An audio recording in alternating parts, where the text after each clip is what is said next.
बहुत समय पहले की बात है। एक राजा के राज्य में अचानक अकाल पड़ गया।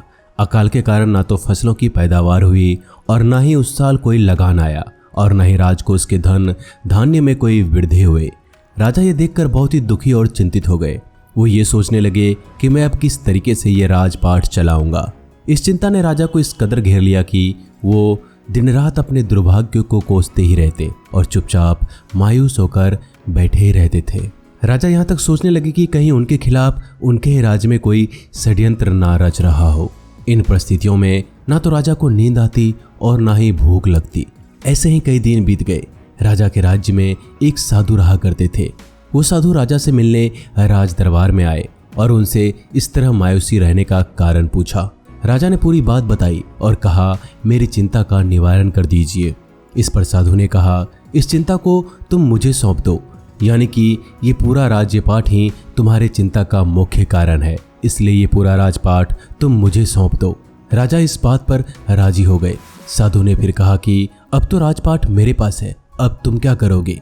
राजा बोले कि मैं कोई व्यापार कर लूंगा। साधु ने कहा कि राजकोष तो अब मेरा है, वहां से तुम्हें व्यापार के लिए धन नहीं मिलेगा। इस पर राजा ने कहा, मैं कोई नौकरी कर लूंगा। तो साधु ने कहा, अगर नौकरी ही करनी है तो तुम मेरे यहाँ पर कर लो। मैं तो साधु हूँ और आश्रम में ही रहूंगा। तुम मेरे राज्य को संभालो और इसके बाद मैं तुम्हें हर महीने वेतन दूंगा। इस राज्य का शासन चलाना ही तुम्हारी नौकरी है। इस पर राजा ने साधु का प्रस्ताव मान लिया। कुछ महीने के बाद फिर से साधु राजमहल में आए। उन्होंने राजा से पूछा, क्या तुम्हें अब भी नींद नहीं आती और भूख नहीं लगती? राजा ने कहा, अब तो भूख भी लगती है और आराम से सोता भी हूँ। पर यह सब हुआ कैसे?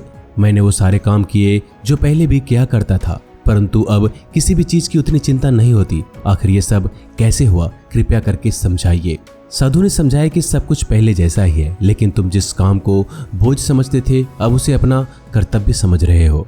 जीवन कर्तव्य निभाने के लिए मिला है, अपने ऊपर बोझ लादने के लिए नहीं। काम कोई भी हो, चिंता उससे ज्यादा कठिन बना देती है। दोस्तों, इस कहानी से हमें ये सीख मिलती है कि आप कोई भी काम करते हो तो उसे बस एक कर्तव्य समझकर कीजिए, एक बोझ समझकर नहीं।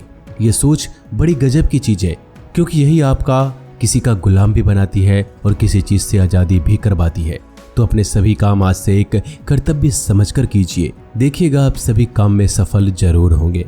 दोस्तों, इस वीडियो में बस इतना ही। वीडियो पसंद आए तो वीडियो को लाइक कर दीजिएगा और चैनल को सब्सक्राइब करके बेल आइकन को दबाना मत भूलिएगा।